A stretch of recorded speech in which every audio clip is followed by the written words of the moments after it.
3 ex-assessores de Jair Bolsonaro foram presos na operação de hoje da Polícia Federal. São o ex-ajudante de ordens, Marcelo Câmara, o ex-assessor de assuntos internacionais, Felipe Martins, e o major do Exército, Rafael Martins de Oliveira, que atuou no Batalhão de Forças Especiais da corporação. De acordo com a investigação, Felipe teria sido responsável por entregar a suposta minuta do golpe ao ex-presidente. Já Marcelo Câmara foi acusado pelo hacker Walter Delgatti de tê-lo levado ao Ministério da Defesa a pedido de Bolsonaro em uma suposta tentativa de fragilizar a imagem das urnas eletrônicas. Já um quarto ex-assessor, que tinha a ordem de prisão expedida contra ele, não foi preso por estar no exterior. O coronel Bernardo Romão está nos Estados Unidos.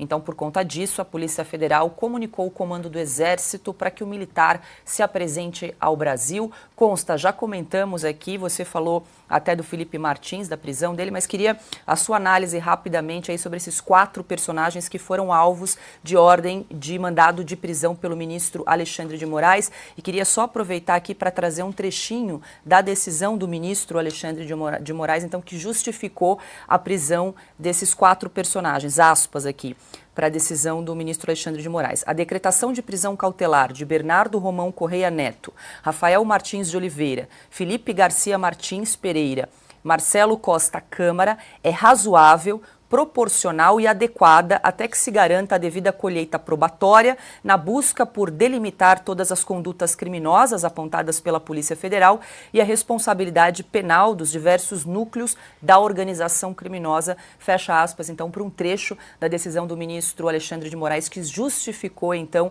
a ordem de prisão cautelar desses 4 envolvidos. Consta. É absurdo total, né? É tentar cercar o Bolsonaro de todas as formas, né? Fizeram isso já com Mauro Cid antes. O Felipe Martins, todo mundo sabe que era próximo na estratégia, inclusive de geopolítica para o presidente. Então é tentar de alguma forma ir cercando o presidente e pegar pesca probatória o celular de todo mundo e ver se encontra alguma coisa material. Não custa lembrar que o Felipe Martins já tinha sido perseguido antes, né, com aplausos de muitas pessoas na velha imprensa e tudo, por ter ajeitado a lapela do terno, né? Ele fez ali um gesto neonazista e blá, blá, blá. E hoje tem gente comemorando a sua prisão exatamente nesses termos, né? Veja como se trata claramente de uma perseguição à direita e eles sequer tentam esconder. O Caute trouxe a questão do ano eleitoral, que é importante, nós vamos voltar a falar do Valdemar da Costa Neto e tudo, mas eu quero lembrar de uma coisa, né? Eles são previsíveis e eles perderam o pudor. O senador Humberto Costa já entrou com um pedido de cassação do PL.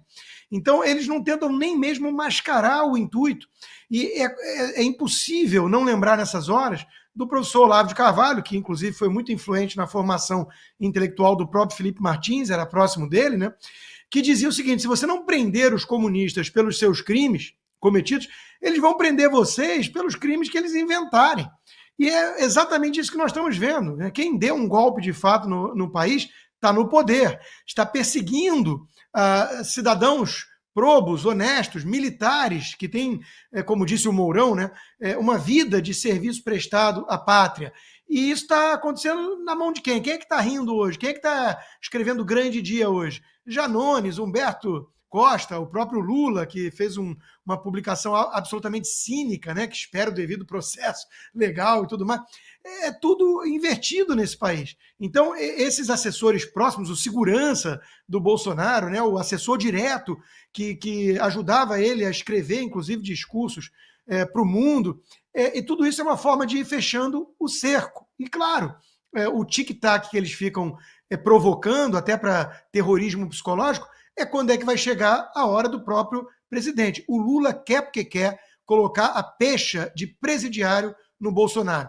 Porque, claro, ele foi presidiário, mas ele cometeu crimes, né? O objetivo dessa movimentação toda aí, o desfecho, qual será? A tentativa, pelo menos, de prender o Bolsonaro, é evidente. Então, isso sim é um golpe que consolida a ditadura do judiciário e confirma o que eu estava dizendo. Tem de haver um plano, um projeto para você executar um golpe. Continuo com as minhas perguntas. Quando seria desencadeado o golpe? Em que data? Em que data?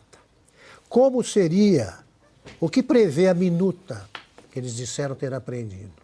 É minuta com quais informações? Vamos ver se é uma ata completa, como se deve, ou se só tem as anotações que interessam aos supostos defensores da democracia. E, sobretudo, essa é uma regra sem exceção. Como é que seria a ação militar? Não existe golpe sem o apoio militar, não existe. Tá, até as Forças Armadas, tá? São citados vários militares. Quem comandaria o quê? Em 1964, o desfecho foi decidido pelas decisões tomadas pelo comando dos 4 exércitos. Um em Pernambuco, um no Rio Grande do Sul, em São Paulo e Rio de Janeiro. Eram 4. Quando São Paulo, o comandante do terceiro exército, o segundo exército de São Paulo, que era o Amaury Cruel, se decidiu pela adesão à derrubada do Jango, do João Goulart, foi decidido o impasse. Pois bem, e agora? Quem comandaria o quê? O que pensam os chefes militares? Esses militares presos, tem vários aqui que não ocupam cargo de comando. Militar da reserva não manda em nada. Não adianta nada. O general Heleno, por exemplo, que está perseguido aqui, ele poderia ter amigos em comando de tropa, mas não é por aí que se decide um golpe. Então estão criando um golpe à brasileira que é tragicamente cômico, né? Tragicamente cômico. É uma coisa de amadores e que você facilmente, se não fosse o lado dramático, poderia transformar em roteiro de uma comédia, né? É uma hiperbolização de tudo. Toda a linha que se encontrou nessas, ou teoricamente se encontrou, porque, de novo, né? Está tudo em sigilo. Eu não consigo nem pedir. Se eu tivesse um consultor jurídico, vai lá e verifica para mim, ele vai falar, eu não tenho acesso. Mas vamos lá. Hiperbolizou-se tudo. Qualquer frase que poderia... Bom, virou tentativa de golpe. Então é tudo tentativa de golpe. A hora que você somar isso daí é igual a golpe. Agora, mas é golpe baseado em quê? Como disse o Augusto. Onde é que eu tinha as forças militares prontas para isso? E outra, mais esse documento do estado de sítio que a gente vai falar daqui a pouquinho, também não tem assinatura. Ou seja, se eu tivesse... Vamos lá, vamos usar uma coisa que quem conhece um escritório sabe que não é impossível. Se eu tenho um estagiário lá que escreve coisas, e obviamente ele não pode assinar, porque a assinatura de estagiário não vale nada, mas vamos lá. E deixa isso é um documento. Ah, mas alguém falou tal coisa. Tá, de novo, não está previsto no direito brasileiro esse tipo de acusação. Você não pode... Ah, estavam planejando. Não, não tem planejamento de nada. Não formalizado, não tem provas, não tem evidências. A gente viu recentemente o próprio ministro Alexandre, acho que ele provavelmente não gostaria de voltar atrás e não ter dito o que ele disse, de que tinha ali uma possibilidade de eu ser enforcado na Praça dos Três Poderes, que o comando do Exército ou tropas de soldados especializados de Goiânia viriam. Quer dizer, nada disso se comprovou até agora. O Exército também não se manifestou sobre isso de forma clara. Quer dizer, qual é o tipo de coisa? Então não adianta a gente está discutindo aqui sobre decisões tomadas de forma monocrática por um ministro do Supremo que instalou um inquérito de forma monocrática também, ou seja, aberto de ofício, em que é prorrogado com muita frequência, que não tem fim e que é sigiloso.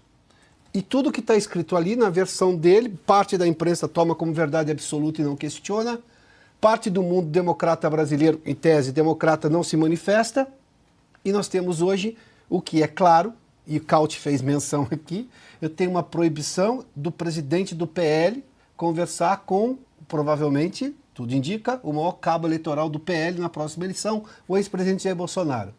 A tomar-se o tempo que leva para qualquer resposta vir de um desses inquéritos, que são prorrogados sem fim, aliás, inquérito sem fim não podia estar na mesma frase. Eu vou toda hora lembrá-los disso aí porque é importante. O que isso quer dizer na eleição municipal do ano que vem? Parece que é uma perseguição, ou todas as evidências levam a isso. Ao maior partido de oposição do país e que tem muita chance, sim, de fazer vários prefeitos pelo país.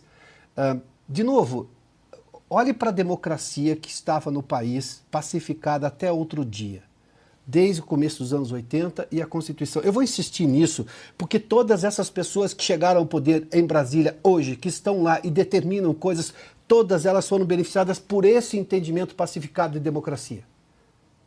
Mudar agora é outra coisa. Aí não faz sentido nenhum. E ofende a lógica brasileira, ofende a história do país. Recente. Só, Augusto, para registrar que já são 108 mil telas acompanhando o programa, o que demonstra aí o total interesse, né, da população brasileira aí pela cobertura da Revista Oeste. Também uma preocupação, né, em relação a essa investigação, essa operação de hoje. A audiência abrange gente do país inteiro. Do mundo todo. E do mundo, e há de concordar comigo. Esse pessoal é tão amador, esse aí da turma do golpe, que descobriu o golpe, que eles ignoram as peculiaridades de uma eleição municipal. O Brasil tem milhares de municípios.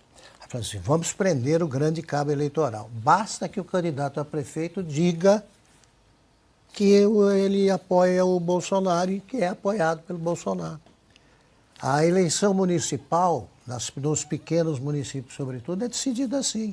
Não precisa o Bolsonaro gravar uma manifestação de apoio. Você pergunta para o eleitor qualquer, não, o prefeito ele é contra o Lula.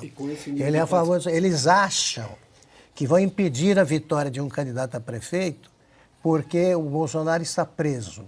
O Lula foi liberado por eles particular.